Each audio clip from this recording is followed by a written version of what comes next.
Hi, welcome to another episode of Hot Takes with me, the Silver Fox. And I'm afraid it's not very summery outside. It's overcast, the clouds are there, it's not very warm. And so I'm back to normal, boring black old t-shirts, not anything exciting that I have been wearing for the last couple of days. Let's hope I can get back into them sometime soon. Now, the infighting and backbiting and various sort of falling apart and division and civil war within the SNP is continuing unabated. This time, it's between Mhairi Black and Kate Forbes. Now, it's well known that these two individuals absolutely loathe each other. They do that pretendy thing, well, look at us, we're the best of friends, and all the false, fake smiling thing that they do in the press. But behind the scenes, they just cannot stand each other. I suspect a lot of it is to do with the fact that Kate Forbes has been known to have a bath or take a shower every now and again. Something, of course, Mhairi Black is very, very much against, it seems. She's a very dirty woman, and not in a good way. But this war between them is escalating, and Mhairi Black is saying now that should Kate Forbes become the leader of the party, then younger voters will be turned away. Younger voters won't join. Is she saying that younger voters are attracted to John Swinney? I don't think so. And indeed, I would suggest it would be the other way round. But seems very much more likely given what we know. And I would suggest that would be a different video on a different day with my lawyers present. We'll leave that one there. But in case Mhairi Black hasn't noticed, younger voters are already abandoning the party. Nobody's joining. Membership is falling. Nobody finds the SNP to be exciting and wonderful anymore because they're all realising what the SNP actually is. It's toxic. It's filled with toxic, hate-filled people. It's inept. It's corrupt. They can see the damage as they look around them that 17 years of SNP government has done. It's that that's turning away younger voters. It's people looking at that old guard, the Sturgeons, the Yousafs, the Swinneys, and thinking, no, not for me, governor.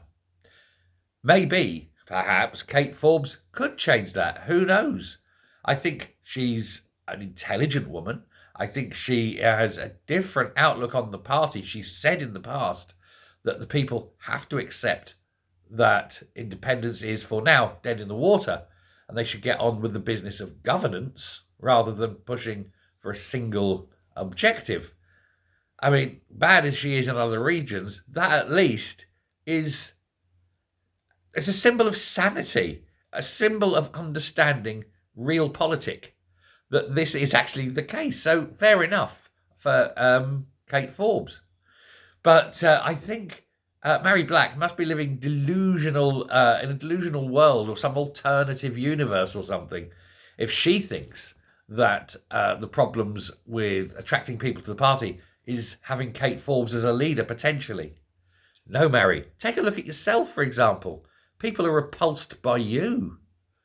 This is perhaps why you have a bad time in Parliament and probably a bad time wherever you go. You're a very repulsive person, constantly running the old Colombian Kit Kat and so forth.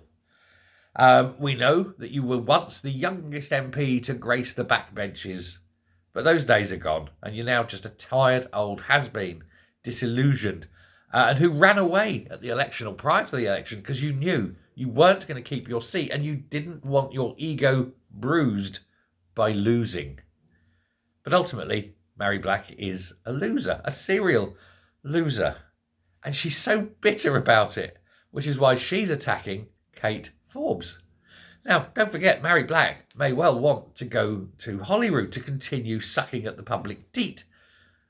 Well, she's going to have to take somebody's seat, somebody who's already there, or somebody who's going to stand. And then imagine if she won. And imagine if Kate Forbes was the leader. Does Mhairi Black seriously think that she's going to get any advancement? Not after this. It's lunacy. But as I say, Mhairi Black isn't particularly bright. She has moaned about Kate Forbes, because if you remember and cast your mind back a few years, Kate Forbes railed against the gender bill. She conveniently got herself pregnant so she didn't have to vote on it. I'm saying that. She got pregnant. It wasn't convenient, but she didn't vote on it. She was excused voting duties, as it were. But she's made no...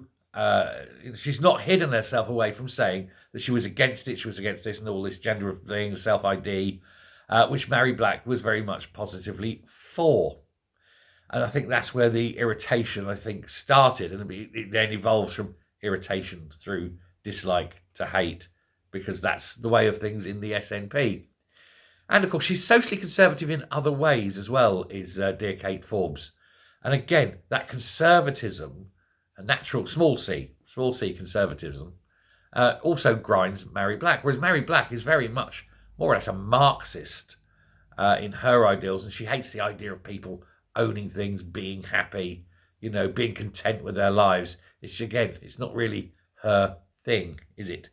So that's, I think, the problem that you have.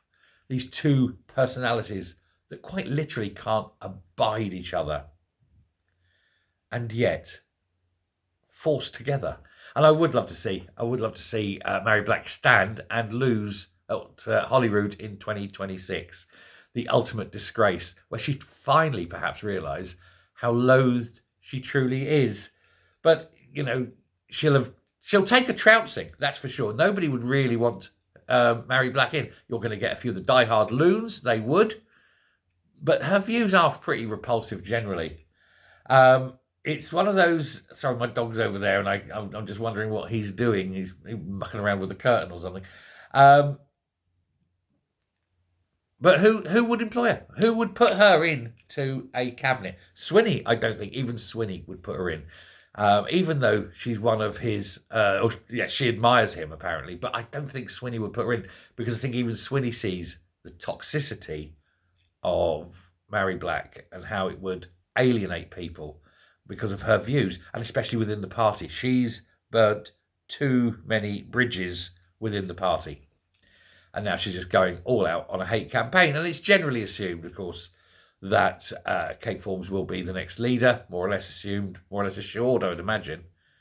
And that leaves no room for manoeuvre. I think if Swinney tried to bring, or tried to do anything, it would alienate him even more. But he's already on the way out and he doesn't know it.